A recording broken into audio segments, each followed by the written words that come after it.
Estamos hoy entonces a 24, 8, gravito. Estamos a 24 de septiembre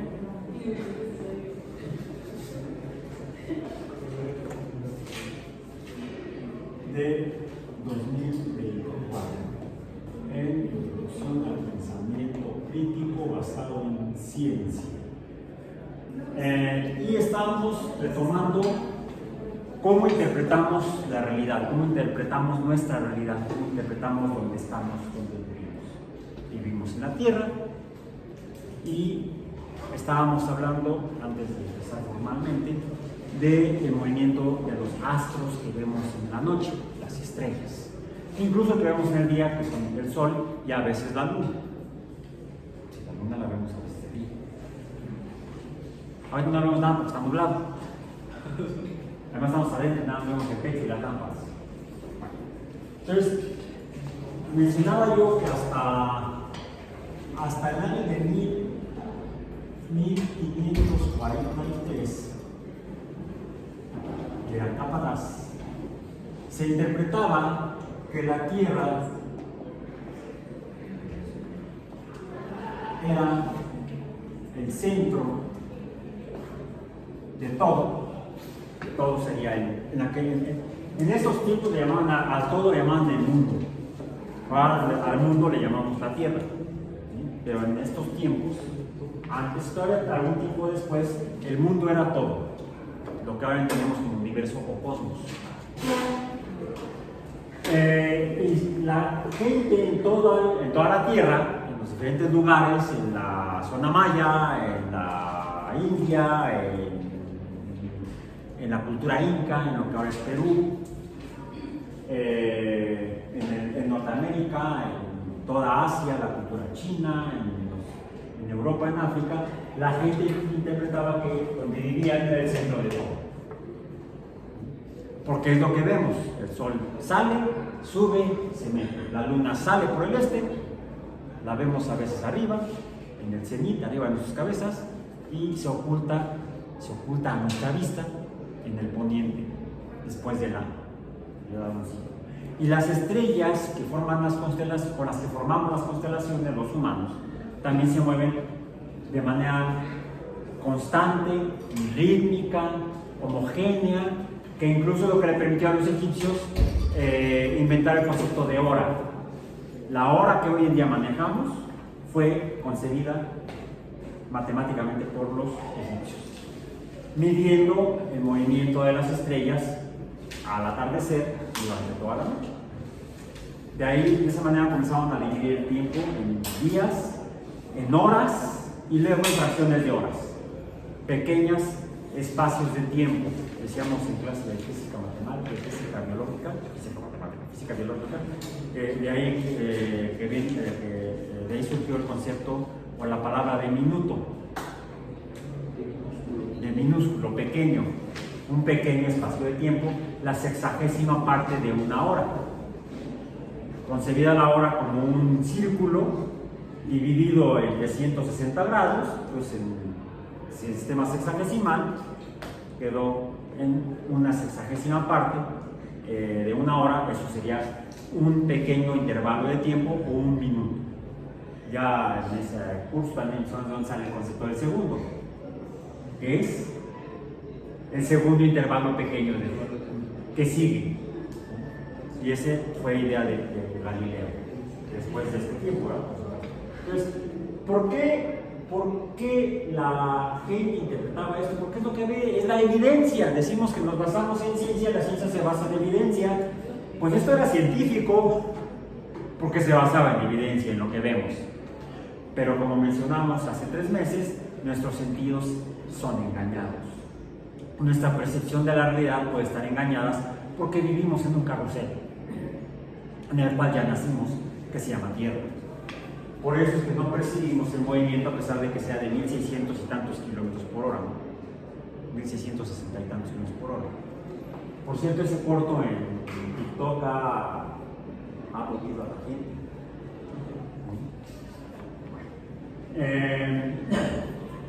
Ok. Entonces, es antes de 1543, aproximadamente en 1510, que Nicolás Copérnico, lo pongo en español, porque él sería polaco, no porque se dedicara a la polaca, sino porque había nacido en el reino de Polonia. Bueno, sí, se dedicaba a la polaca. El reino de Polonia era una teocracia, una monarquía teocrática, cristiana, fiel a Roma, fiel al Papa. Y Copérnico termina siendo sobrino de un obispo, de un arzobispo. Entra el tío, los matricula, los inscribe en la Universidad de Cracovia a Nicolás y a su hermano. No, ¿cómo se llamaba el hermano de Nicolás? Copérnico, a donde se inscriben para estudiar matemáticas y astrología. Nunca se titulan y porque los mandan a Roma en el año de 1500 al año santo, 1500. Y ahí estudia medicina y tampoco se titula. Porque en su currículum ponía carrera trunca. Finalmente se gradúa como abogado de la iglesia. El título es canónigo, porque las leyes de la iglesia de Roma, la actual iglesia católica, es el canon, son las leyes de la iglesia. Voy a cerrar aquí.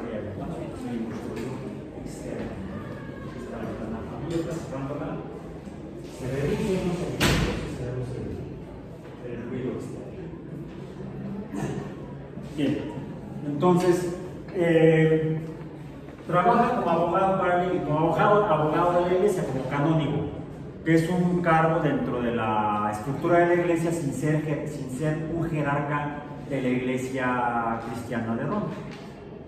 O sea, no es arzobispo como su tío, tampoco es obispo, de ahí luego vienen están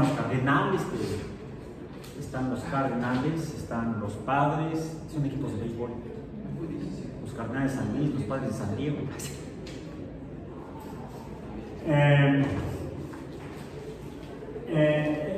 No, de hecho tampoco es sacerdote, no es fraile, no es hermano religioso, o al menos no hay evidencia, no se ha encontrado ningún documento que certifique que Copérnico haya prestado sus votos como sacerdote. Algunos astrónomos profesionales e historiadores de la ciencia se refieren a Copérnico como un fraile católico, o un monje católico, no. Que le hiciera al monje era otro asunto. No hay ningún documento, ninguna evidencia documental que muestre que tomó los votos, por ejemplo, el voto de pobreza, el voto de castidad. Vivía en un castillo, voto de pobreza. Bueno, el Papa también, ¿verdad? En fin, yo no nada más decidí con base en ciencia. Entonces, más que un miembro de la jerarquía de la iglesia, era un burócrata de la iglesia, un administrador de la iglesia. Y trabajó así en la diócesis de Cracovia como burócrata para la iglesia. Y en sus ratos libres hacía astronomía. En esos ratos libres fue que finalmente en 1510 publicó un texto, un breve texto, de hecho así se conoce como un breve texto con algunos comentarios o comentarios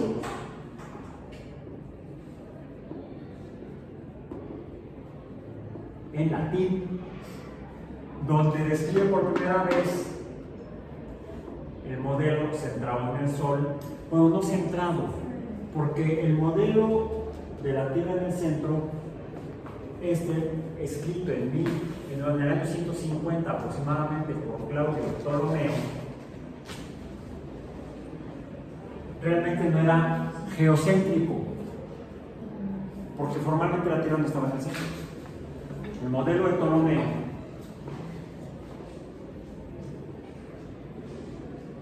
plantea a la Tierra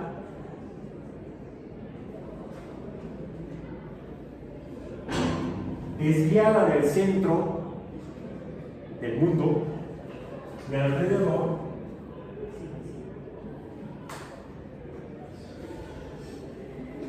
los planetas girando alrededor de la Tierra, entre ellos incluso el Sol,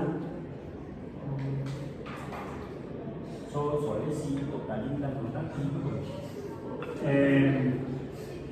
la Tierra no está en el centro, está desviada del centro, para poder explicar esas variaciones en el movimiento de los planetas. Porque a veces, por ejemplo, Venus se ve un poco más brillante y un poco menos brillante dependiendo de la época del año. Y se repite. Y es como cuando uno está en la calle en la noche y ve venir los carros, las luces, se ven pequeñas, cuando están lejos se ven un poco más grandes y cuando están más cerca. Entonces los astrólogos del pasado ya asumían que los planetas podrían acercarse más o menos a la Tierra. ¿Cómo explicaban en órbitas circulares? Pues que aquí está más cerca, acá está más lejos. No podía estar en el centro de la Tierra. Era cuasi central, cuasi geocéntrico. Pero además mencionamos el movimiento ese como de que todas las estrellas se mueven más o menos parejo. Por acá arriba las estrellas, acá más lejos que los planetas y que el Sol. Se mueven todas parejas alrededor del Sol, alrededor de la Tierra, perdón. Y los planetas a veces van para adelante siguiendo a las estrellas y a veces se regresan.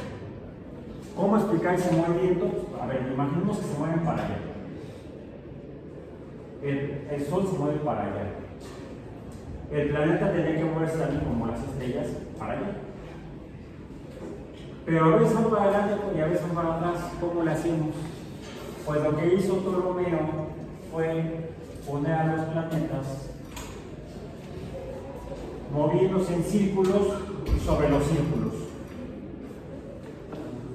O un círculo encima de otro círculo. ¿Cuál es el prefijo griego? Cuando hay un sismo, ¿dónde dicen que fue el sismo? En el epicentro. Pero no es donde se ocurrió, donde surgió el movimiento de tierra que provocó el temblor. Es donde se registra geográficamente sobre la superficie de la Tierra. Los sismos se producen por lo general por debajo de la superficie a varios kilómetros de profundidad. Mientras más cerca de la superficie, más se siente. Mientras más profundo, menos se siente. Cuando se ubica sobre la superficie de la Tierra se le llama epicentro. ¿Por qué epicentro? Porque es por encima de donde se produjo el movimiento sísmico. La causa original del temblor o del sismo. O terremoto es sinónimo. Nada de que, ay, tembló, fue un sismo. No, fue un terremoto. Es que estuvo muy fuerte. Terremoto. Movimiento de tierra. La epilepsia arriba del sueño. Ay, no, de la vista parpadear. Porque es este tipo de epilepsia. Sí, como han visto, se ve muy feo.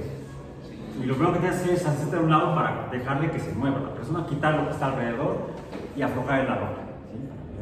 Ya no se mueve, entonces lo puedes atender. Pero nunca intenten detener a alguien que está teniendo un evento, un evento.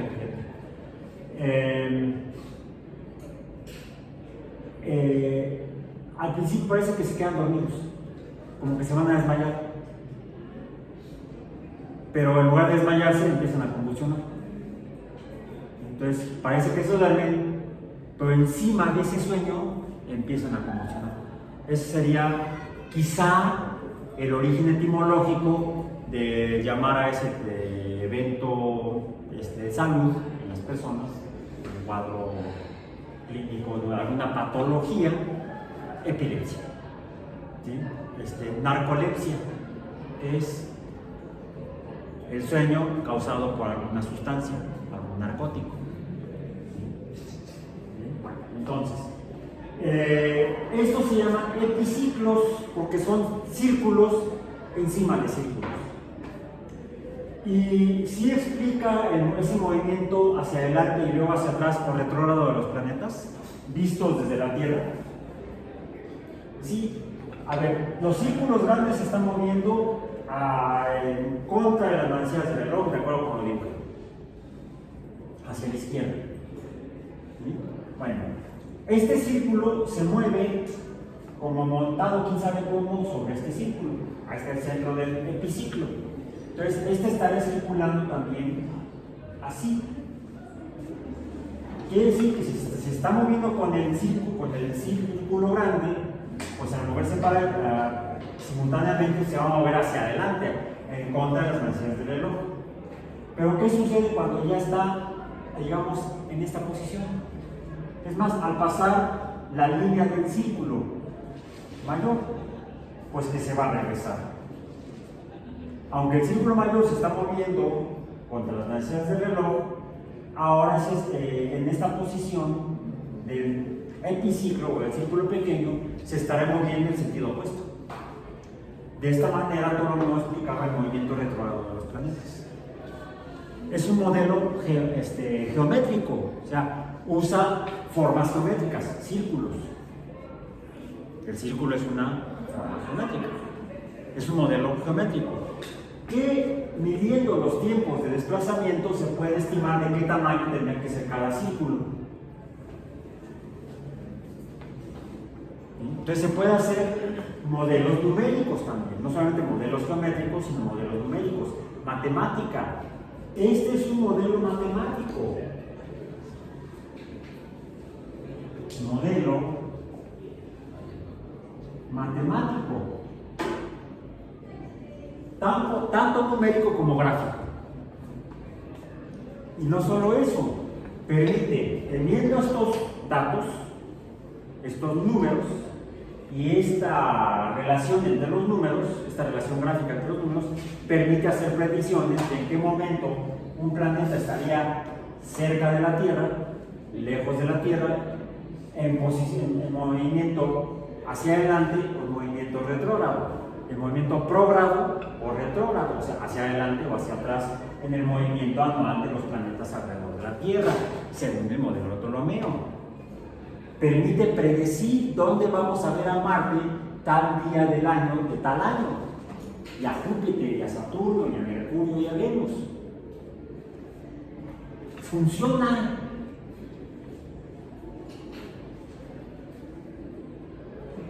Pero es real. ¿No se puede comprobar en esos tiempos? No. Incluso permitía también saber dónde iban a estar las estrellas fijas de cada una de las constelaciones. Ya sabíamos que Orión lo podemos ver en invierno, Libra lo podemos ver en verano, cada una de las estaciones se ven en el horizonte, luego en el cenit y luego en el otro horizonte, en el horizonte opuesto en el poniente, en diferentes épocas del año según predice el modelo matemático de Ptolomeo. Por eso es que por miles de años, es más, Ptolomeo lo retoma de los modelos asirios. Se va pasando de civilización a civilización, porque finalmente todas ellas tuvieron comunicación. Así como mencionamos que los mayas comerciaron con los teotihuacanos y con los mexicas y viceversa, mientras estuvieron activas esas civilizaciones, tuvieron intercambios mercantiles. Bueno, lo mismo ocurría entre Asia y Europa y África en la cuenca del Mediterráneo. De esa manera se pasaban los chismes, la información y los modelos matemáticos. Entonces, los modelos originalmente desarrollados en Mesopotamia por los asirios, por los acadios, por los sumerios, por los babilonios, fueron pasados luego a los fenicios, de los fenicios a los egipcios metieron el concepto de hora, lo compartieron con los fenicios y ellos luego con los babilonios, todos ellos vivieron simultáneamente. Europa todavía era medio salvaje en aquellos momentos, se desarrolla posteriormente, inicialmente en la isla de Creta, la cultura, se me olvida el nombre, la cultura en Creta serían los cretinos, no serían los cretenses, de donde parte el mito de cuate que tenía cuernos, no porque lo hayan engañado, el Minotauro. En el laberinto, ¿sí? Es originaria de Creta, de la cultura micénica, que es previa a la cultura griega clásica. La cultura micénica se desarrolla también simultáneamente junto con la cultura egipcia y la cultura fenicia, e intercambian comercialmente y también culturalmente. De ahí entonces lo que se desarrolló originalmente en Mesopotamia termina a través del Mediterráneo, llegando a la península del Peloponeso, donde se desarrolla la cultura helénica, y de ahí luego a través del mar Adriático a la península itálica, donde se desarrolla la cultura romana. Y ahí al resto de Europa, incluso a los pueblos bárbaros del centro de Europa, los pueblos germánicos posteriores. Y así nos llega esto a América, porque desafortunadamente el conocimiento equivalente que se había desarrollado en América o decayó o lo decayeron. Desafortunadamente sabemos muy poco y se ha divulgado mucho menos del conocimiento correspondiente de las culturas americanas. Y digo americanas, desde sudamericanas hasta norteamericanas, porque sí hay evidencia arqueológica de observatorios astronómicos en el continente americano, desde lo que ahora es Canadá hasta la región que ocupó la cultura inca. Sin embargo, cuando llegaron los europeos, fue la cultura incautada. Y algo inca en los eventos históricos. Es por eso que desafortunadamente casi siempre que hablamos de ciencia creemos que solamente es ahí está. No. La humanidad ha desarrollado conocimiento y cultura en todo el globo terráqueo. Pero la que se ha propagado desde estos tiempos en el resto del mundo ha sido la indoeuropea, vamos a decir, la que viene de la región más occidental de Asia y más oriental de Europa y de Noráfrica, de esa región. Cuando he tenido la oportunidad de repente hablar con estudiantes de historia, y casi todos cuando llegan a hacer, donde hacen tesis, y ¿qué vas a hacer la tesis? Ah, sobre la historia de Egipto. ¿No saben otra? Es que Tutankamón sí está muy padre, pude ir a la exposición, estaba muy bonita la pista de la de Bangkok. Pero la historia de la humanidad es la historia de la humanidad en todo el mundo. Y creo que deberíamos comenzar por la historia local. Bueno, ok. Cerrando esta parte. Finalmente, ¿cuál es el modelo de Copérnico? Pone al Sol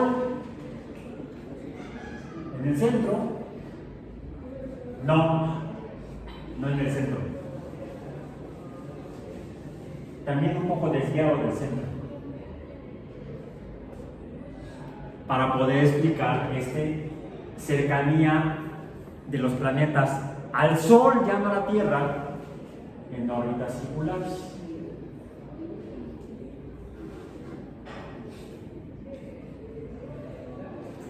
Algo que también propone este modelo es que para poder explicarlo, las estrellas tienen que estar más lejos. ¿Por qué?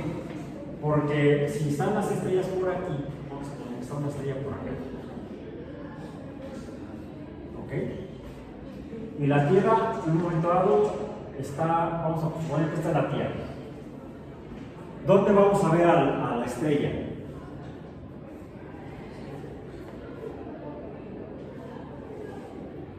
Déjenme cambiar de posición la estrella, va a ser más fácil que cambiar la línea. Ahí, ya no está la estrella. La estrella de 5 picos, me lleva el diablo. Ahí está.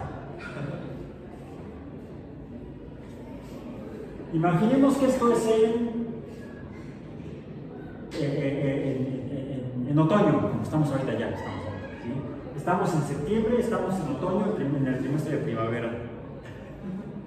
Cosas del agua.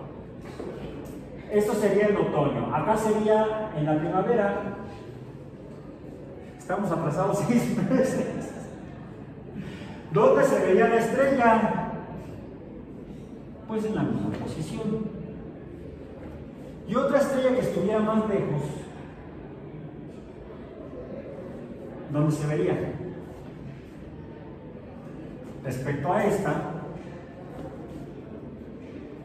cambiaría su posición. ¿Sí? Aquí se vería esta hacia arriba de esta, y en esta sería en ángulos diferentes. Esto se llama paralaje. No se ve.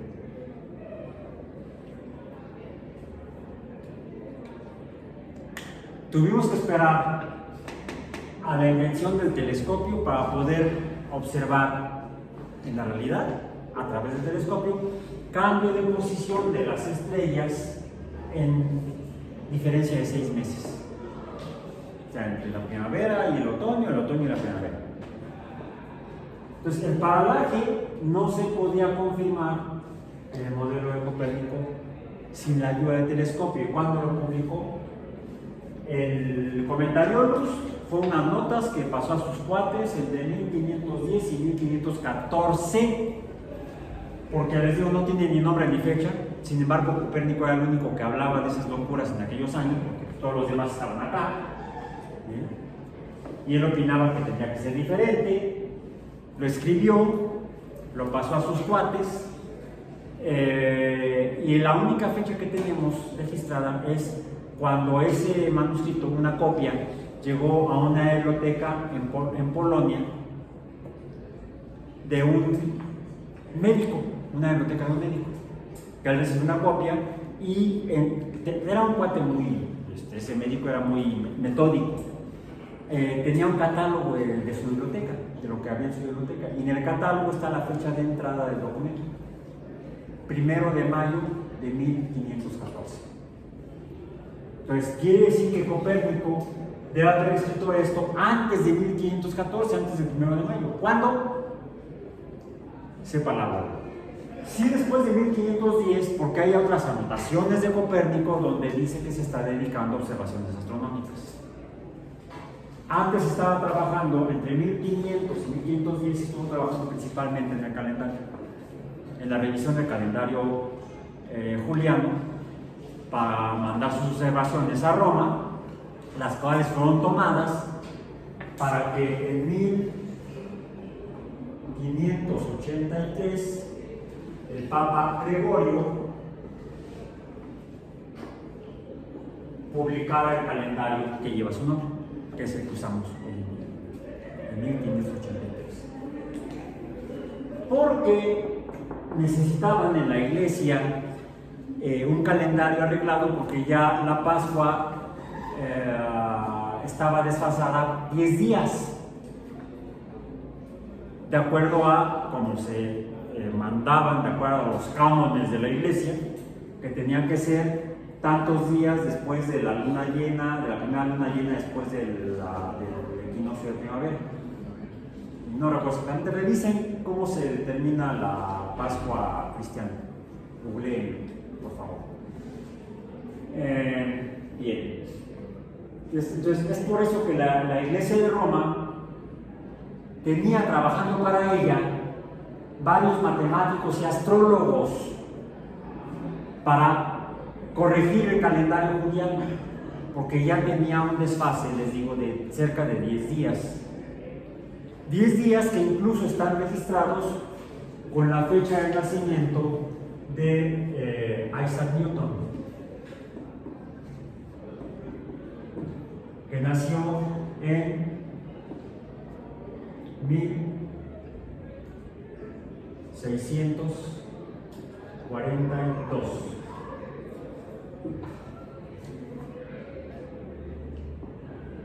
Según el calendario juliano. Porque según el calendario gregoriano nació en 1643, en el calendario gregoriano. ¿Por qué? La fecha registrada en el documento de nacimiento de Newton es el 25 de diciembre de 1642. Pero, ¿y cuándo había sido decretado el calendario gregoriano? En 1583, o sea, 60 años antes. Casi 60 años antes, de hecho 60 años antes. ¿Por qué es que la fecha de nacimiento de Newton está el 25 de diciembre de 1642 y no el 4 de enero de 1643? ¿Por qué?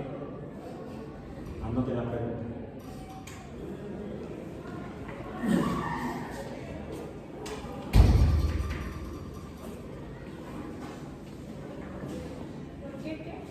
¿Por qué la fecha del nacimiento registrada de Newton es el 25 de diciembre de 1642 y no el 4 de enero de 1643?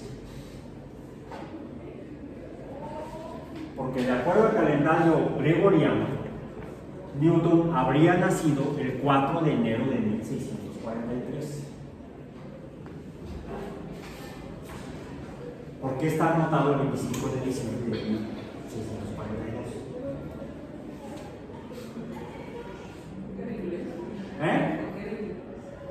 Fue en Londres, en Inglaterra. ¿Y?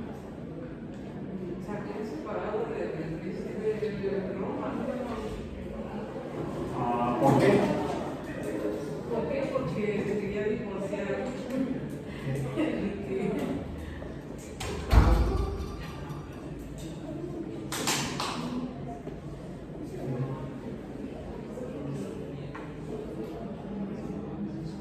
¿Cuándo vivió Enrique VIII?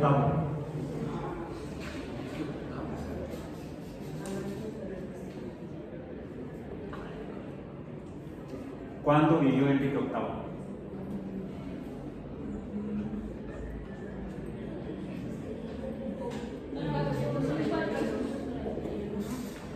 ¿1491 nacimiento?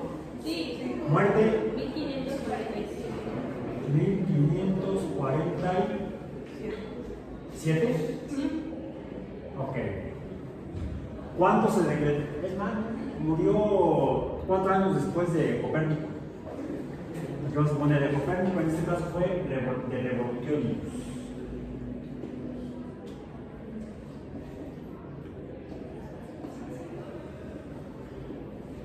Ahí está. Bien. El modelo cuasi heliocéntrico, porque el Sol no está en el centro.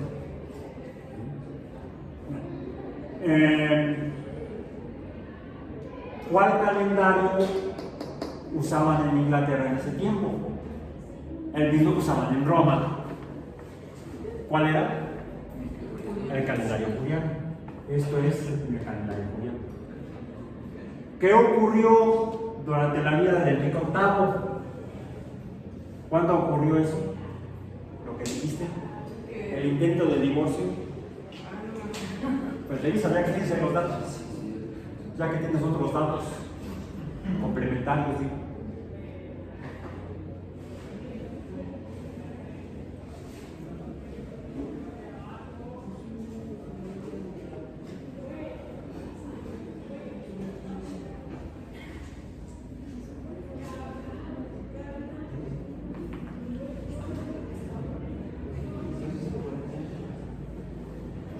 Interpretar la historia es un lío, de manera cronológica, de manera precisa cronológica. ¿Por qué? Hasta antes de 1583, en Europa y las áreas de influencia de Europa, ¿cuáles eran las áreas de influencia de Europa en 1583? El asunto nada más de los europeos, ¿perdón? Es porque el Papa, bueno, se negó a anular su matrimonio con Catalina de Aragón. Con Catalina de Aragón. ¿En qué año fue eso? 1534. 1534. 1534. Hay aquí una escisión y se separa de la Iglesia de Roma y forma la Iglesia Anglicana o la Iglesia de Inglaterra. Porque se quería casar con Ana Ana Bolena, a la cual también le fue mal. ¿La qué? Ana Bolena. Primero con Catalina, luego con Ana. ¿Tuvo 6 esposas? ¿Porque era muy alegre? No, porque era muy exigente. Más bien porque tenía problemas reproductivos. No podía tener hijos varones. No podía tener un heredero al trono. ¿Quién sucedió a Enrique VIII? ¿Quién sucedió a Enrique VIII en el trono? Henry VIII. Ahí.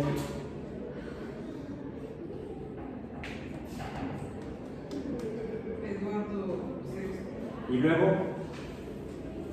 vamos a seguir la genealogía de la corona inglesa. Catalina de Aragón, decías, ¿no?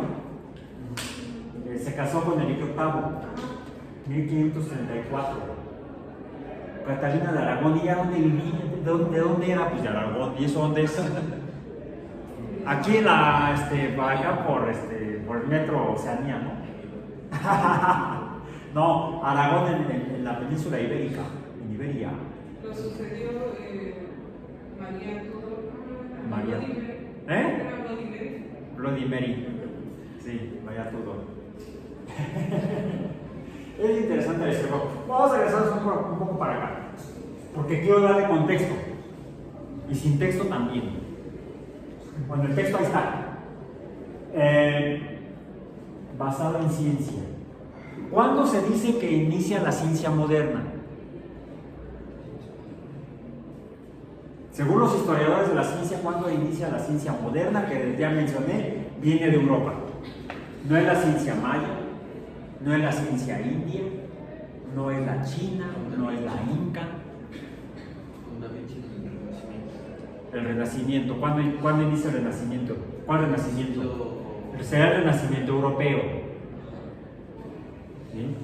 Se le llama Renacimiento europeo porque es el rescate de la cultura europea, principalmente grecorromana, que entra en una etapa de decaimiento cultural. Ya no se produce tanto conocimiento como antes. No es que no se genera conocimiento, sino que se desorganiza de las instituciones que existían antes, como la Biblioteca de Alejandría, la cual es finalmente destruida en el año 415 con la muerte de Hipatia a manos de Cirilo. A Hipatia la asesina una turba y a Cirilo lo canonizan, lo hacen santo. Pueden ir hay un retablo que representa a Cirilo en el museo que está ahí subiendo por Avenida de la Paz. Vayan, para que vean al que organizó la turba que se fue contra el patio. Mencionaste la película de Ágora. Por cierto, hice un TikTok al respecto. Vean. Bueno, finalmente la cultura, los historiadores ubican la caída del Imperio Romano y por tanto la cultura greco-romana en el año 540 o alrededor del año 540. Entre el año 540 y qué año más o menos se considera que es el intervalo de oscurantismo europeo o la llamada Edad Media Europea. ¿Cuándo termina? ¿Cuándo inicia el Renacimiento? Más o menos.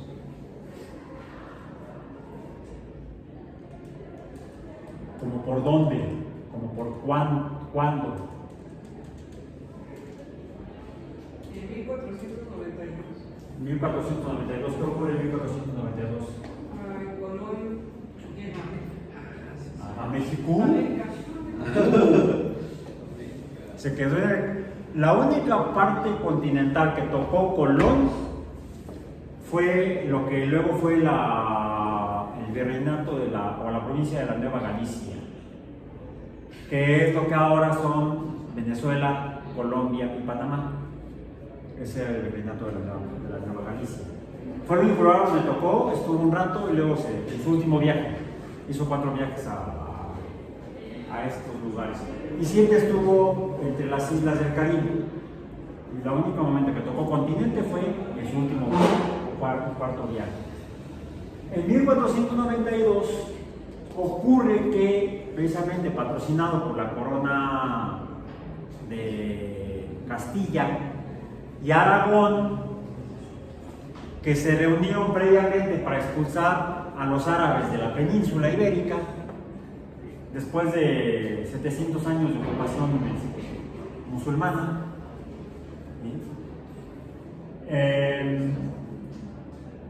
patrocina a un navegante que había nacido en el Mediterráneo.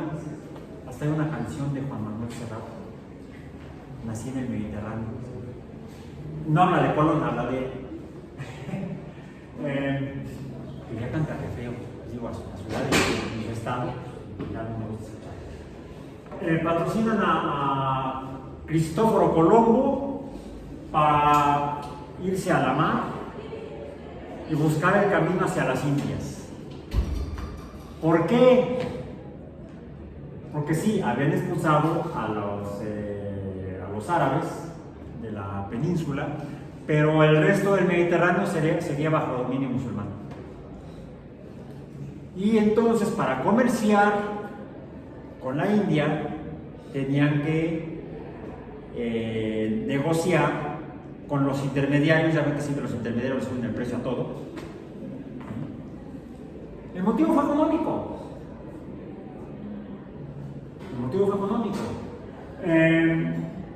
Y eso hace que se topen con estas tierras donde hay muchos recursos, se los llevan para allá y eso incrementa la riqueza en el reino de Castilla y Aragón y empiezan a dominar Europa. ¿Qué tanto dominan Europa?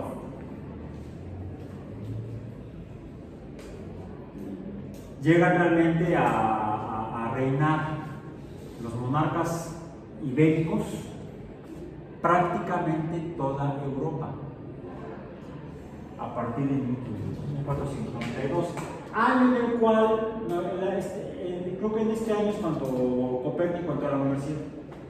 Por ahí no, pues fue el año anterior o en ese año, en 1492, 91-92, Copérnico entró a la Universidad de Cracovia a estudiar astrología y matemáticas.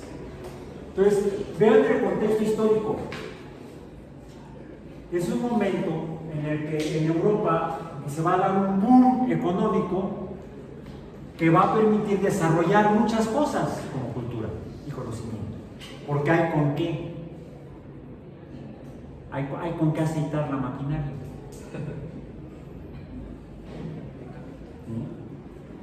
no solamente metales preciosos que encuentran en estas tierras tiempo después, sino recursos naturales, alimentos, mano de obra.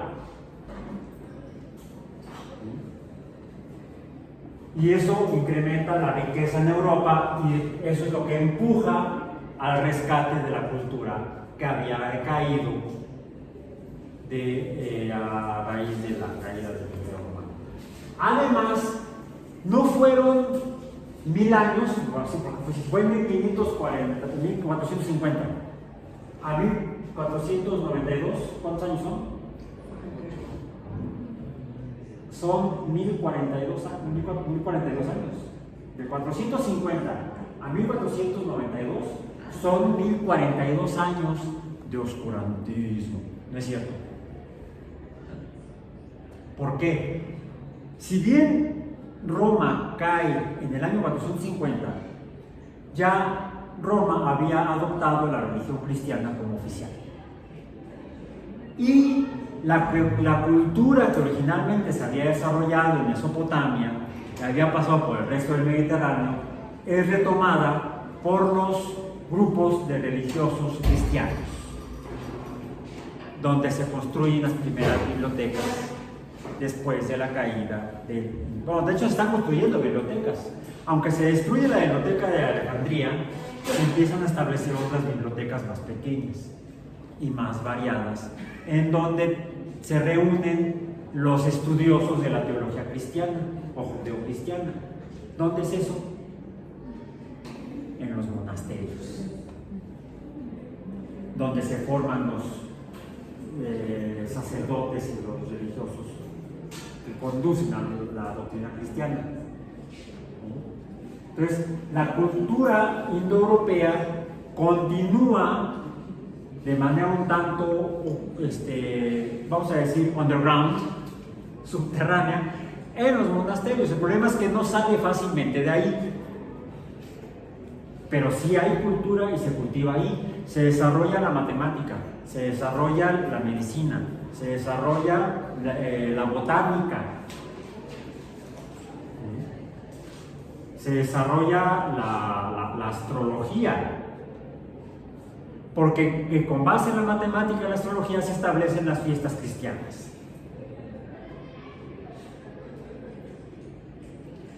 Alrededor del año 700, como 250, 300 años después de la caída del Imperio Romano, en el norte de África, más bien en el norte de África y en el suroeste de Asia, algunos grupos de cristianos se separan, se descienden siguiendo a un líder, a su profeta, Mahoma,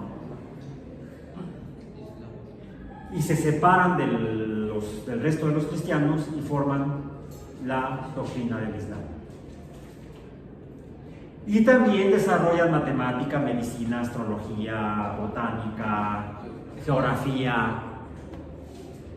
O sea, la ciencia no desaparece con la caída del Imperio Romano y el inicio de la Edad Oscura y de la Edad Media Europea, no. Se desarrolla entonces en el sur de la cuenca del Mediterráneo, en el norte de África y en el suroeste de Asia, en la península arábiga. Eso hace que la cultura musulmana que se desarrolla, con influencia de la India también, adoptan la matemática india, los árabes, incrementan su riqueza y explotan los recursos naturales de África, de otras culturas que también había en África que son sometidas por los musulmanes. Se desarrollan y luego entran en conflicto con los europeos, sobre todo a partir de este momento.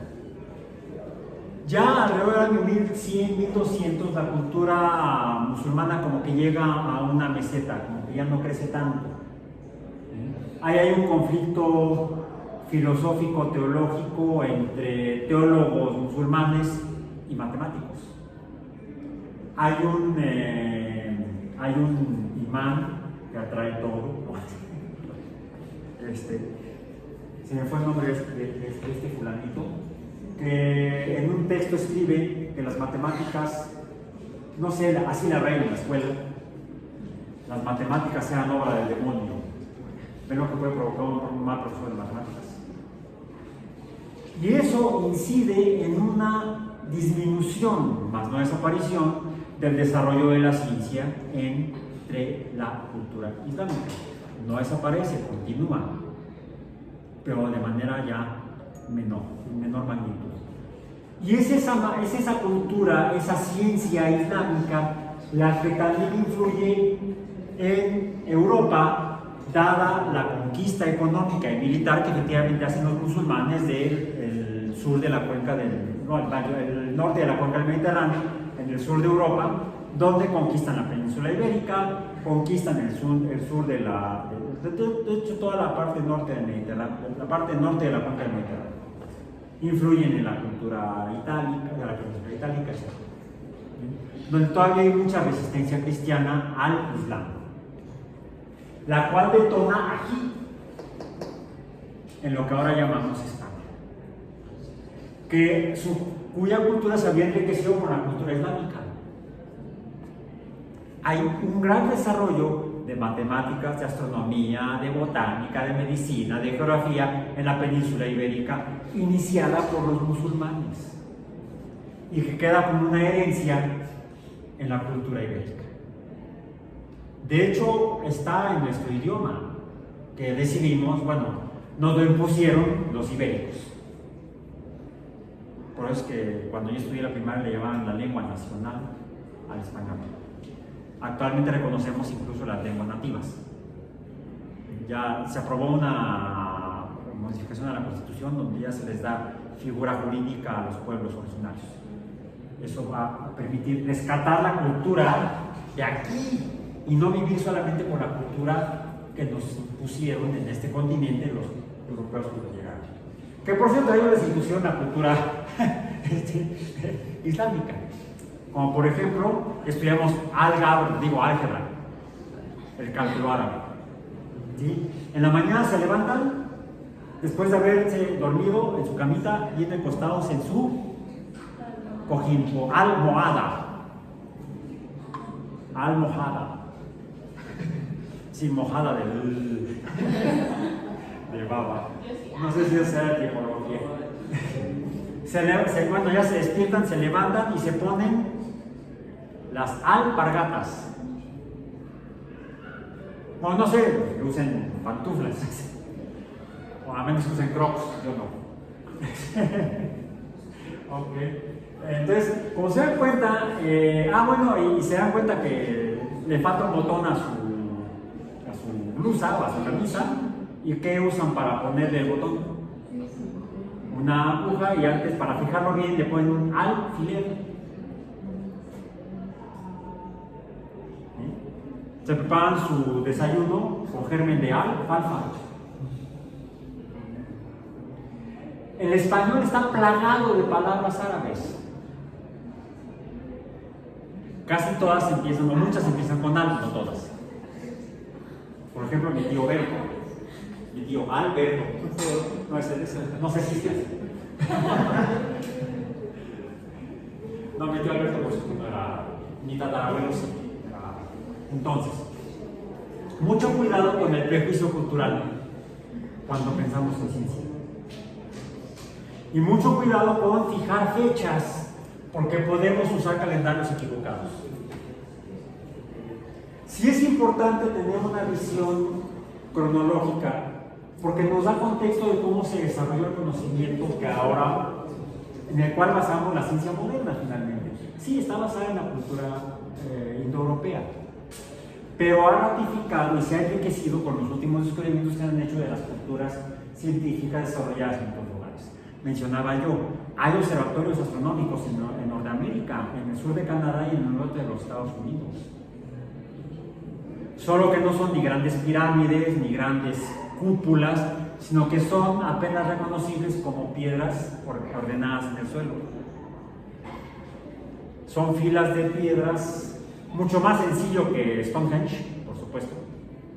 Que son mini Stonehenge distribuidos a lo largo entre el Pacífico y el Atlántico en Norteamérica.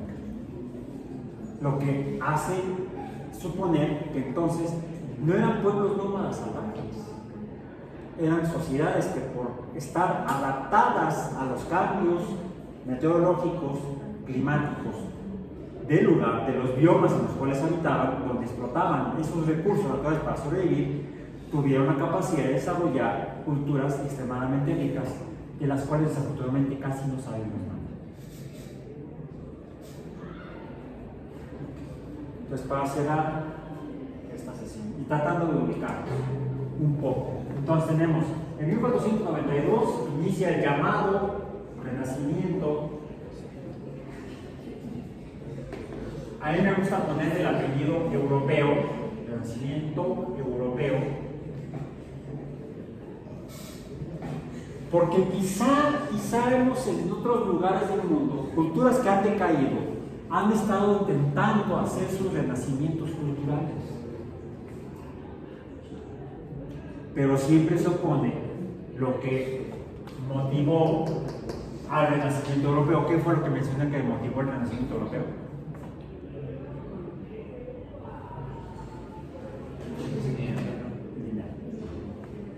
La búsqueda de riqueza.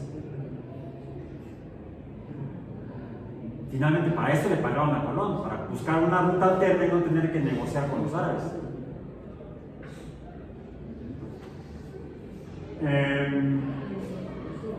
A partir de entonces, Europa domina, por supuesto, todo su continente europeo, negocia finalmente con los árabes en África, donde son los árabes los que capturan personas para comerciar con ellas y ser enviadas como mano de obra a América. El comercio de esclavos entre el inicio del Renacimiento europeo, qué bonita época, y todavía el siglo XIX, ¿cuánto tiempo fue? 400 años. De 1400 a 1800. 350, 400 años de esclavitud global, con fines comerciales. ¿Vale? Bueno, los Países Bajos. Los Países Bajos. ¿Quién gobernaba los Países Bajos?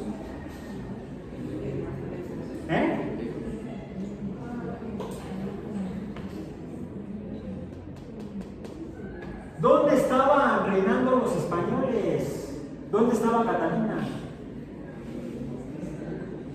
Ok. 1492, Renacimiento europeo, descubrimiento, bueno, encontronazo con América, y colonización de América, extracción de recursos que se llevan a Europa, expansión del reino de Castilla y Aragón hacia el norte, hacia Europa, hacia el sur. Todavía hay territorios españoles en Noráfrica, el Sahara español. Guinea Ecuatorial. Guinea Ecuatorial, más alto, más cerca del Ecuador. Llegan hasta Asia. ¿Por qué las islas? ¿Por qué Filipinas se llama Filipinas? Es una nación. Los españoles. Por el rey Felipe de España. No el actual. Entonces, aquel que decía que en su reino no se ocultaba el sol. España gobernó prácticamente todo el mundo. 1492, en 1510, Nicolás Copérnico escribe Comentarios, aparentemente. En 1543 finalmente publica Las Revoluciones, se muere 2 meses después. ¿Qué ocurre aquí en medio? ¿Qué ocurre aquí en medio? Y eso sí nos involucra. Entre 1510 y 1543. Pasa México. Sí. Sí. Mira, Tenochtitlan. 1521.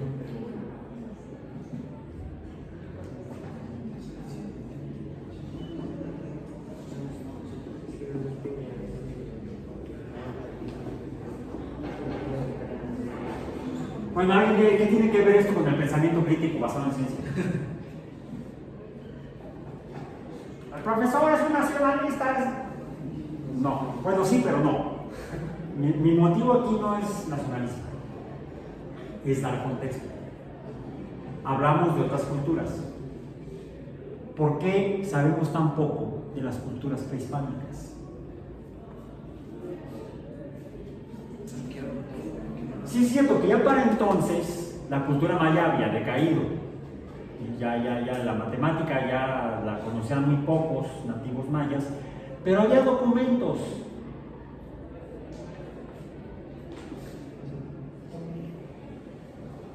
Ay, busquen Padre Landa. Creo que era Diego de Landa. Creo que era Diego de Landa. Lo que se me olvidó su nombre de pila o de batería. No era el conejito de Energizer. Fraile franciscano español. Ajá. Tuvo un papel importante en la colonización y evangelización de la península de Yucatán. Sí fue. ¿Dónde estuvo? Ajá. ¿Qué hizo? Acabó con lo que quedaba de la cultura maya.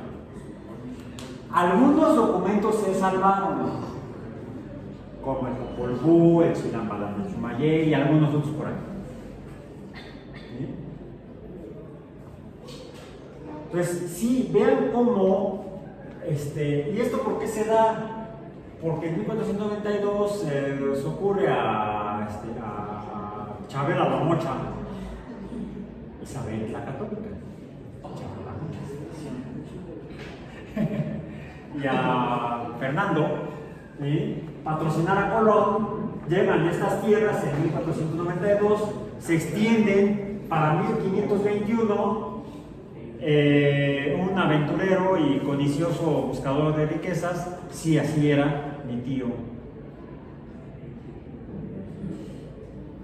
Ay, qué bonita familia. Ya les hablé de Tomás Albaí, su pirata. Bueno, y ¿cómo que mi tío?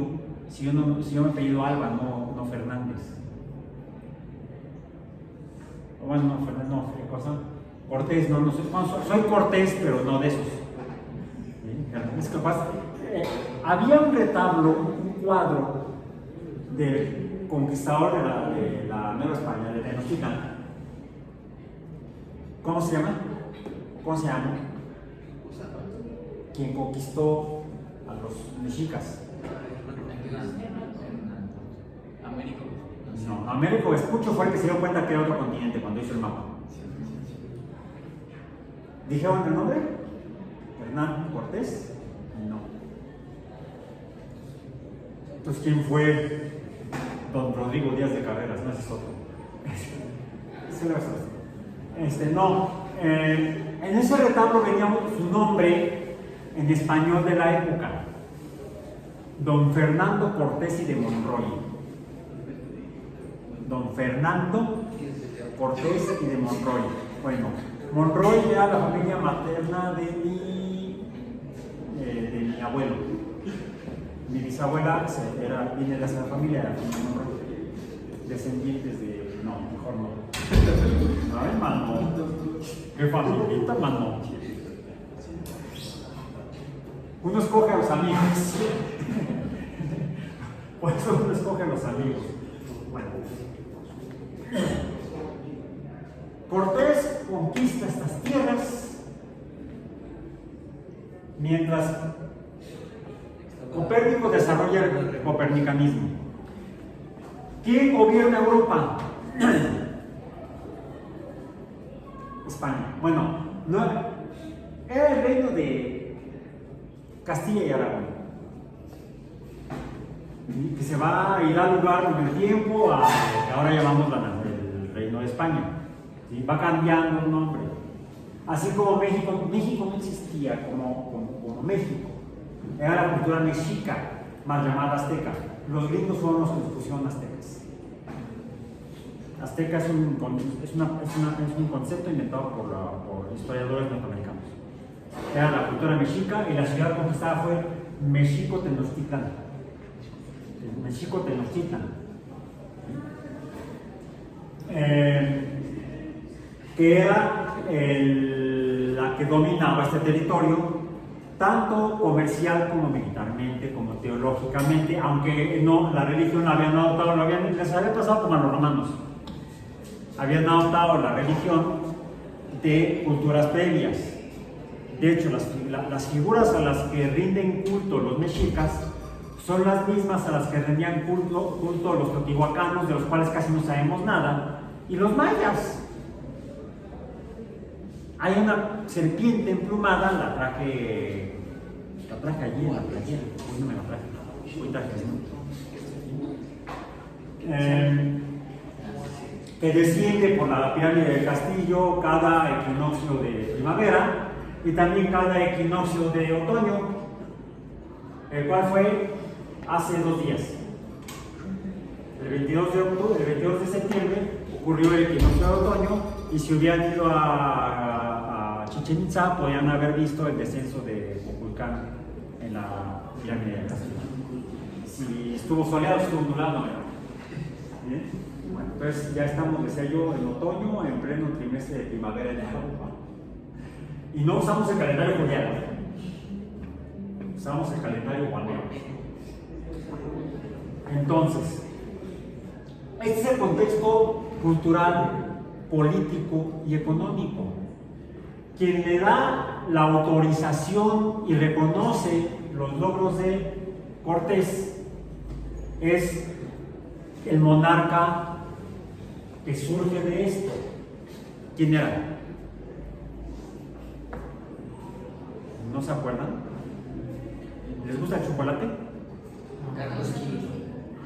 No, yo prefiero a mí me gusta más el Hershey's. O el... No, el que me gusta más es el Milky Way. El Milky Way. Es que a veces decíamos antes una broma. ¿Quieres una paleta, payaso? No me parece. También, ¿no quieres un Milky Way? Bueno, me gustan esos chocolates, pero sí fue el del chocolate, pero está mal llamado chocolate. Entonces fue el Rey Hershey's, no, tampoco. Tampoco fue el Rey Milky, ni el cual otro que tiene nuez que no me gusta. No, el Snickers, a mí no me gusta el Snickers, porque no me gustan que tengan semillas.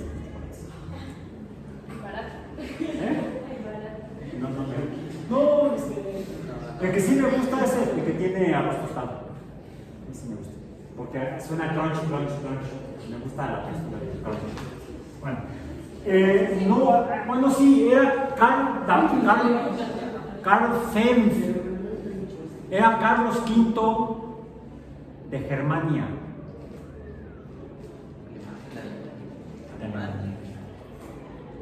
Carlos I de España. Carlos I de España. Porque lo que imperaba en Europa era el Sacro Imperio Romano. No se llamaba España ni siquiera. Era el Sacro Imperio Romano porque era coronado o si no el Papa, el arzobispo en nombre del Papa era que coronaba al monarca español. La monarquía así surgida de Castilla y Aragón domina España por siglos. Gobernaban lo que ahora es España, inicialmente España y Portugal, luego se separa Portugal, España, Alemania, Inglaterra, Bélgica, Holanda, Luxemburgo, Países Bajos. Países Bajos. Bueno, dije, estamos hablando del pasado. Holanda. ¿Sí? Países Bajos. Es más, ¿quiénes se encargan del comercio en de esta monarquía? Hay una empresa, una compañía que se funda, la Compañía de las Indias Occidentales. ¿Vieron la saga, son todas las primeras películas que son las mejores, de los Piratas del Caribe? Ahí la mencionan. Nada más que en inglés, la West Indies Trade Company. La West Indies Trade Company. En español, la compañía comercial de las Indias Occidentales. ¿Cuáles son las Indias o eran las Indias Occidentales? América. América eran las Indias Occidentales. Entonces, el comercio entre este continente, gobernado por la corona española, y el resto del mundo, era administrado en los Países Bajos. Por eso es que había tanta riqueza en ese lugar. ¿Dónde está la corona de Moctezuma? Francia. No. Mi hija me mandó en alguna ocasión una foto. Es en Inglaterra. No. ¿Austria? En Viena. En un museo en Viena. Sí, mi hija fue presentada a un examen en una escuela, finalmente no pasó. Una escuela de arte. Pero tuvo que ir a presentar el examen. Estaba siempre en contacto conmigo por internet.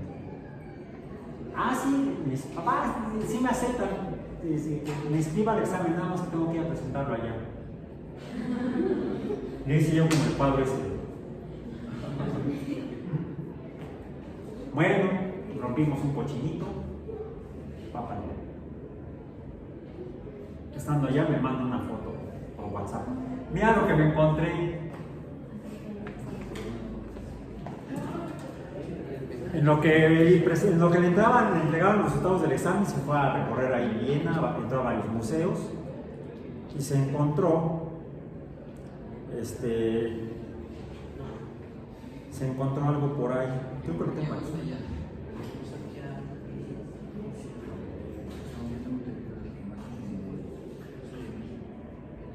No, la tengo en otro, creo que se quedó en otro celular la foto.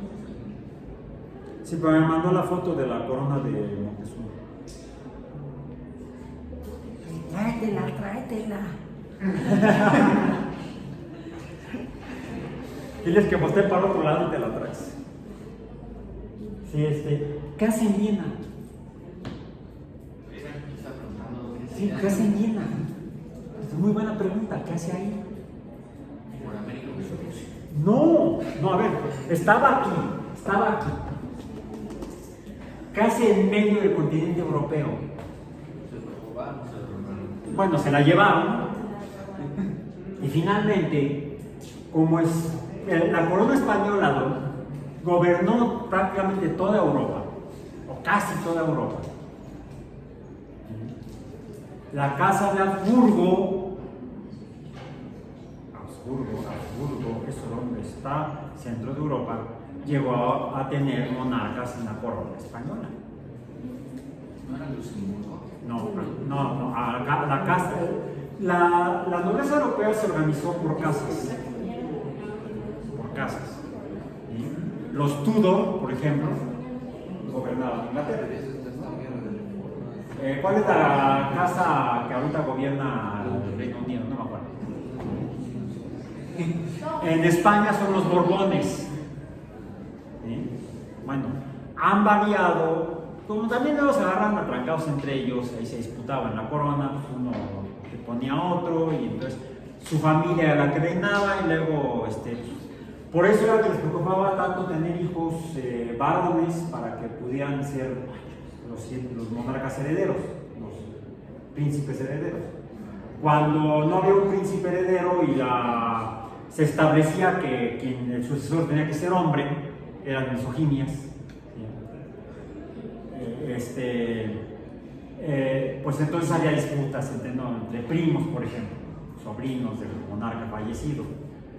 De hecho, una monarquía extraña que hubo en ese tiempo, más bien fueron dos, en las Islas Británicas, precisamente.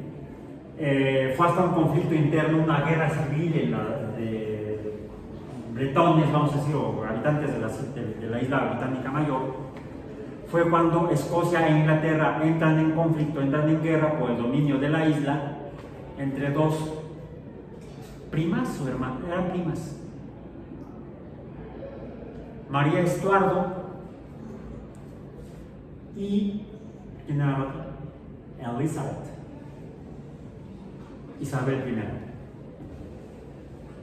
Finalmente Isabel, los ingleses derrotan a los escoceses y Isabel manda a decapitar a María Estuardo.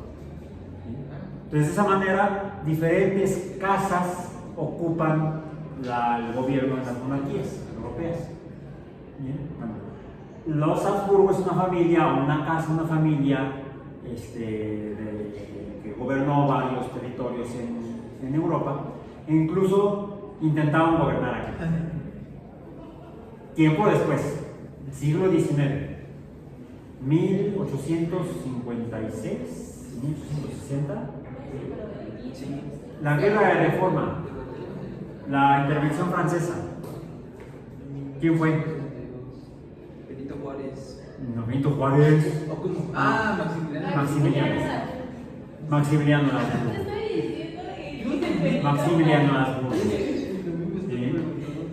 Que gobernaban desde Hungría, desde Hungría, Austria,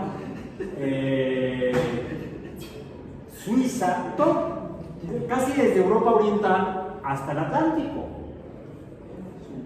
Ahora, hay algo interesante, que ahí sí es muy rescatable. ¿Qué sí hicieron esas monarquías, esos gobiernos?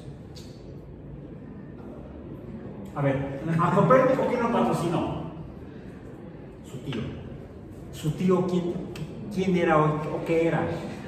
Se llamaba Lucas, por cierto, tío Lucas. No prendía lámparas con la boca. El tío Lucas Vatnsdorfer, era el obispo, patrocinó a Copérnico dándole chamba en la iglesia de Roma, en Polonia. Y en sus ratos libres podía hacer astronomía y matemáticas. ¿Y qué logró? Esto. Y esto fue el detonador del conocimiento científico en Europa. Hay que rescatar lo rescatable. No todo fue historia negra de Europa, esos son otros asuntos. Pero sí, no es lo mismo que esté una sociedad encabezada por alguien que solamente es codicioso, monetariamente, a alguien que sea, llamémosle, codicioso en conocimiento. ¿Qué es lo que hacen? Patrocinan la investigación científica. Ahora, es por eso que hay que dar el paso de solamente hacer ciencia porque te están patrocinando. ¿Qué consecuencias tuvo el desarrollo de la astronomía de Copérnico en la sociedad europea, en la gente? Prácticamente no.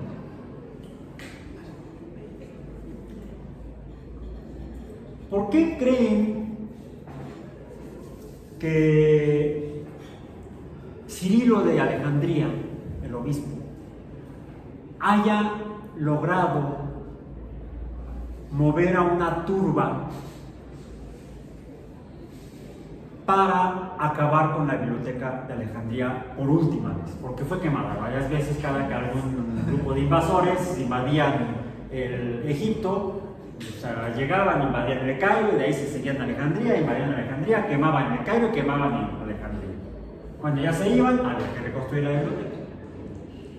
Tuvo varias etapas la biblioteca de Alejandría, pero la última, la definitiva, el acabose fue en el 415 por una turba encabezada, no sé si encabezada, pero sí azuzada por Cirilo. Podría ser porque, bueno. ¿Por qué nadie defendió a Hipatia? Tal vez. Tal vez. Estamos hablando de sociedades misóginas. Según yo tengo entendido que los veían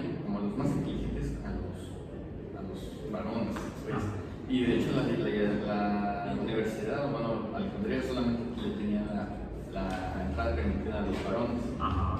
Sí, ¿no? Sí, efectivamente. De hecho, ella estaba ahí porque era hija del que había sido el bibliotecario previo. Herón se llamaba usted, si no fue nombre. Herón de Alejandría. Y también, como usted decía, estaba ya implementando el cristianismo. Ajá. Y supongo que eso atentaba contra sus creencias del cristianismo, o sea que mientras no se descubriera. Bueno, a ver, ¿qué se enseñaba en la biblioteca de Alejandría? Matemáticas, astrología, ciencia. Y además todavía se cultivaba, se rendía cierto culto a los dioses grecorromanos.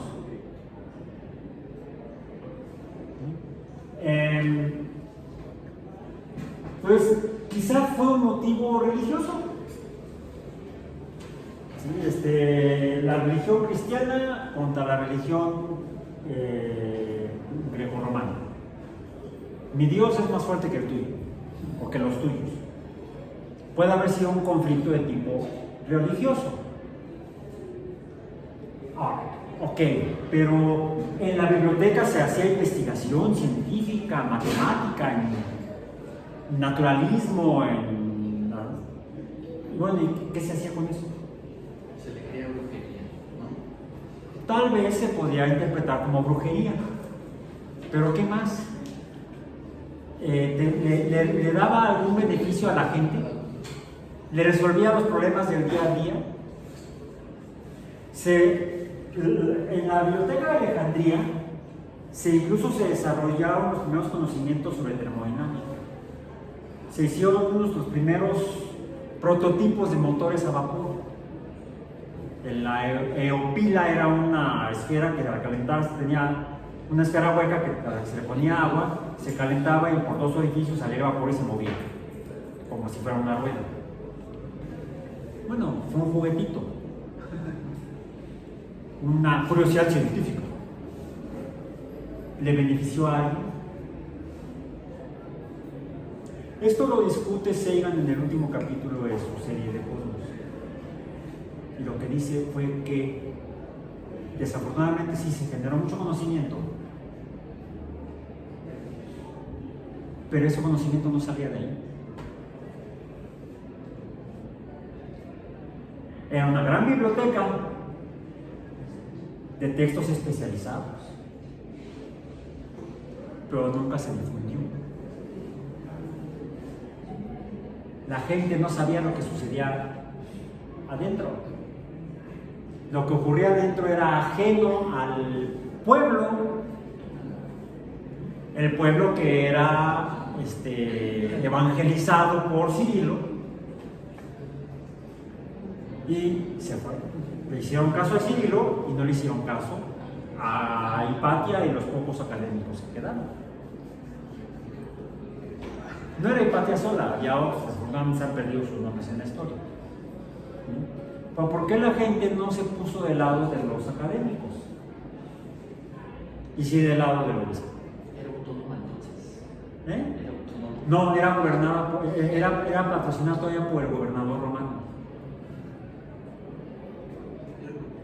Pero la iglesia católica, cristiana naciente estaba empezando a influir incluso en la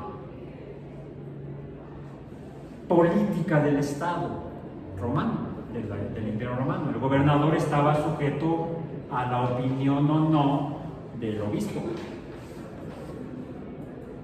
Estaba como que estuvo un poco como habría sido en los textos bíblicos cuando llevan a aquel con Pilatos y él, seguro es que este cuate que ha hecho, no, pues nada, blasfemó un día.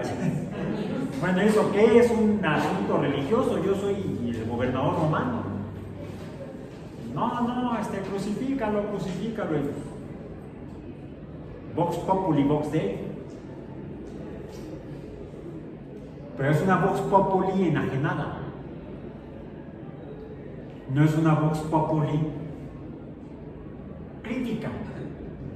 Lo importante es esto, es este PC, y no es hablar del Partido Comunista, que ya no existe. El pensamiento crítico. Lo importante no es si es mucha la gente la que opina o dice algo que es de cierta manera, ¿cómo le llamamos a eso cuando no es cierto? Falacia por mayoría. Porque a veces es uno el que tiene la razón, mientras los demás están equivocados. Este modelo estaba equivocado y era aceptado por todos los astrólogos y matemáticos.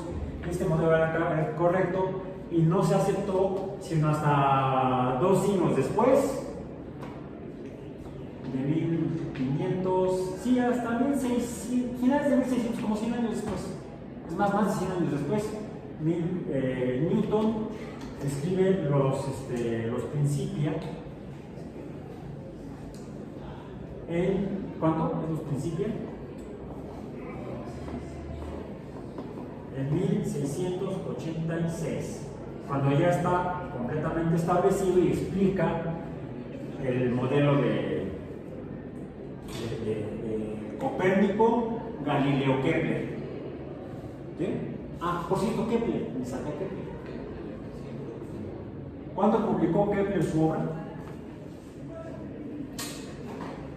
1609. Kepler publica Nova Astronomía. Todavía entonces no se ha aceptado el modelo de Copérnico, aunque Kepler ya lo modifica de órbitas circulares a órbitas elípticas. Pero todavía no se ha aceptado, eso hasta después, ya hasta que llega en los Principios, o sea, como unos 60 años después ya es completamente aceptado el modelo de Copérnico. Tarde. Pero ¿qué es lo que falta otra vez? ¿Qué falta aquí? Antes de esto, Ptolomeo, 250, Hipatia, 415, escribe para ellos mismos. Por eso fue que su tercera evaluación fue el video. Y por eso la indicación fue que fuera para que la gente lo entienda, cualquier persona. Porque me parece importante aprender de la historia. Todavía en todo esto, no se ve realmente una difusión, una popularización del conocimiento científico que surge en el Renacimiento. Todo se queda en las escuelas, en las universidades. ¿Y eso a quién le sirve? ¿En qué beneficia a la gente?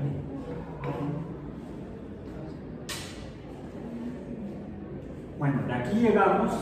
Los Principia funda la física moderna. Me salté a Galileo, sí, es cierto, Galileo.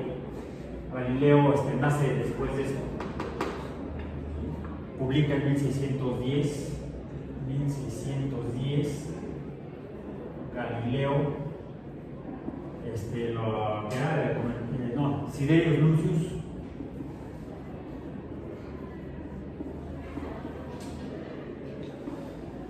O el Mensajero Sideral, ¿sí? Luego publica los Diálogos en 1639, ¿qué año? Y luego se funda la física después de los Principios. ¿Okay?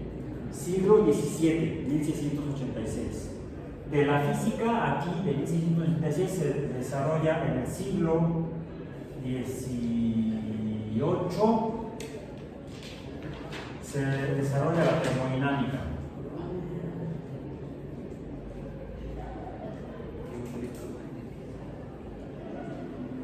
¿Y eso a quién beneficia?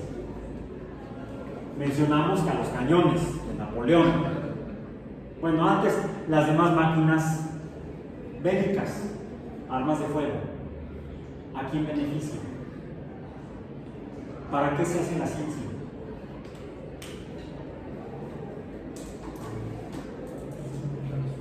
¿Y qué ocurre en 1782?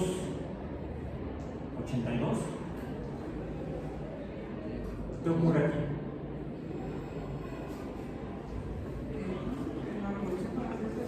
Pero es el 89. 89, siempre me equivoqué. Corregimos. Misma década, pero casi al final. 1789,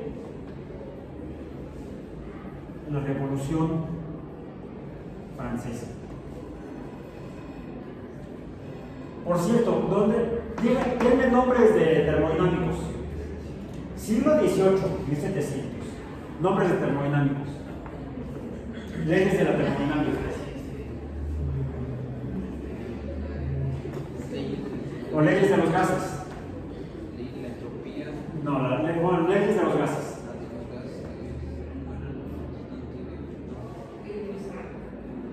Boyle, Gay-Lussac, franceses.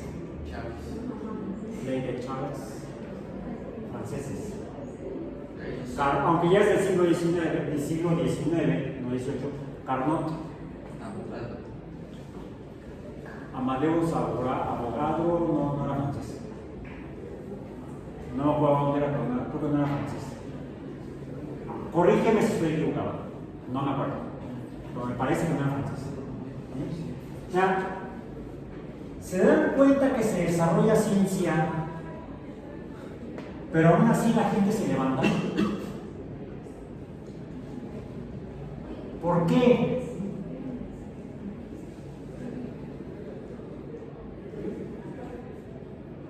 Porque falta algo que va a surgir hasta el siglo XX. O sea, todavía 2 siglos después, y lo vimos ya, 1945. Proyecto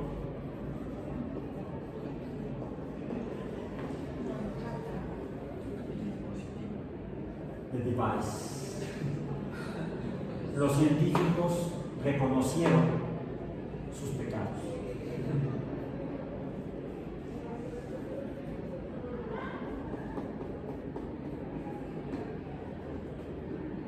Y es aquí donde se juntan.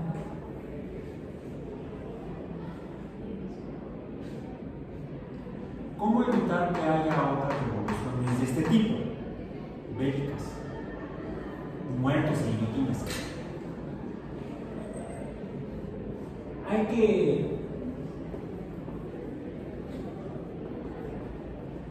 popularizar el conocimiento, porque esto lo que va a traer es la ciencia. ¿Para qué sirve? Para entender el mundo, cómo funciona.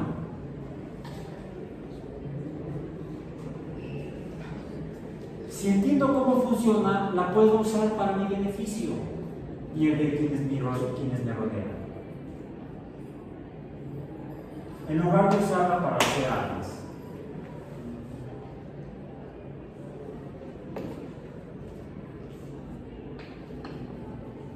Si a los científicos no nos comprenden, no es culpa de la gente. No son la bola de ignorantes. No, los ignorantes son hombres, los que están metidos en las universidades, encerrados y ensimismados en sus cosas raras. ¿Cuál es la imagen pública? No lo que vimos cuando revisamos la encuesta. Es la percepción pública de la ciencia. ¿Cuál es la imagen que la gente tiene de los científicos, las personas que hacen ciencia, las personas que se dedican a la ciencia? Y viene aquí, ya vamos a terminar, su última evaluación.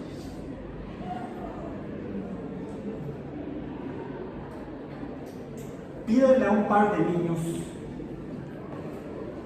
2 o 3 niños, o niñas, infantes, digamos, personas entre 6 y 12 años, o sea, edad primaria, no secundaria. Primos, hermanos, sobrinos, vecinos, alguien, algún pequeñín que les facilite por ahí, algún familiar de preferencia, y pídanle que dibuje a una figura de una persona que hace ciencia e interpreten.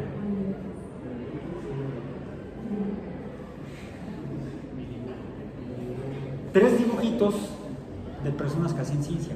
¿Cuál es la imagen que la... No me importan los adultos, en este caso.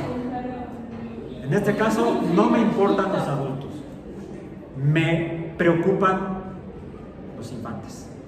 Me preocupa la infancia. Porque es el futuro. Ya me voy.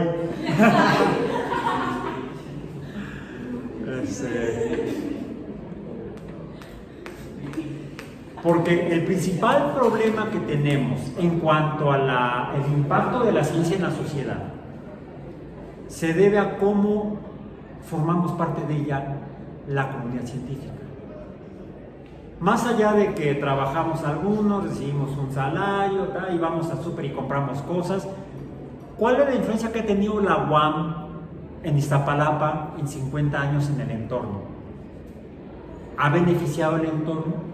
¿Se ha beneficiado la comunidad de gente que vive alrededor de donde ha estado la UAM desde hace 50 años hasta hoy? ¿Le ha beneficiado? ¿Ha sido indiferente? ¿Ni fu ni fa? ¿O quizá la ha perjudicado? ¿Ibas a decir algo? Que si la evaluación en este caso sería individual o... Preferiría que fuera individual. ¿Sí? Para que la interpretación la haga cada uno de ustedes. Pueden comunicarse y comparar y opinar. Eso sí también me parece muy importante. Porque finalmente, la ciencia es una actividad colectiva. Aunque Darwin viajó solito como científico, vamos a decir, en el virus, pues finalmente, y lo escribe él en sus memorias, tenía interesantes discusiones con el capitán Fitzroy en el barco. Y cuando al regresar, compartió con sus cuates en la sociedad lineana lo que había encontrado. Newton era un misántropo, pero aún así tuvo discusiones interesantes, algunas amables, otras no tanto, con Halley y con Hooke, entre otros. Finalmente, aunque trabajen el tema solos, interactúan con colegas los científicos. Siempre hay comunicación. De hecho, cuando publicas es para eso. Bueno, ahora es para juntar puntos. Antes era para... En fin, bueno. Se publicaba para poder compartir, comparar y discutir. Galileo y Kepler se escribieron, ya vimos algunas cartas. ¿Sí? Entonces, bueno, se nos acabó el tiempo. Entonces, queda la cuarta evaluación.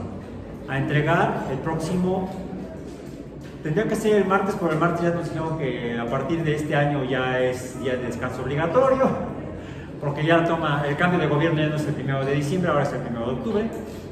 Y entonces, antes el 1 de diciembre cada 6 años era descanso obligatorio. Ahora va a ser el 1 de octubre cada 6 años.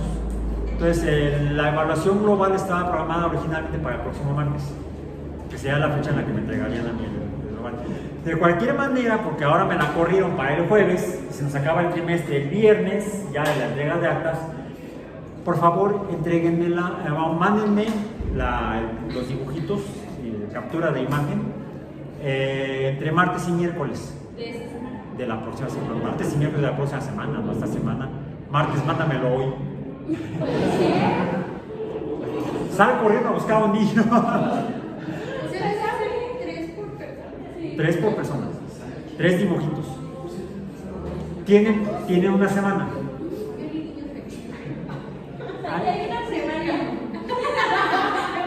Ayúdense. Pueden hacerlo en equipo, pero si el equipo es de 2, entonces necesitan 6 niños. O 4, vamos a decir, dije de 2 a 3. Mínimo 4, máximo 6. Si lo hacen en equipo. ¿Sí? Porque necesitamos datos, números, aunque son cuantitativos. No, son cualitativos, porque son dibujos. La interpretación es cualitativa. no puede ser cuantitativa. Podríamos luego hacer un análisis más detallado, de conductual, de imagen, de interpretación de imágenes, pero ya no nos da tiempo. ¿Ok? Bueno, terminamos entonces nuestra sesión de hoy. Vamos a hacer un cierre ya del grupo, de la clase. Me interesa ahora que ustedes sean los que hablen el próximo jueves. ¿Ok? Entonces nos vemos el jueves en el aula del edificio D. Por favor, no falten.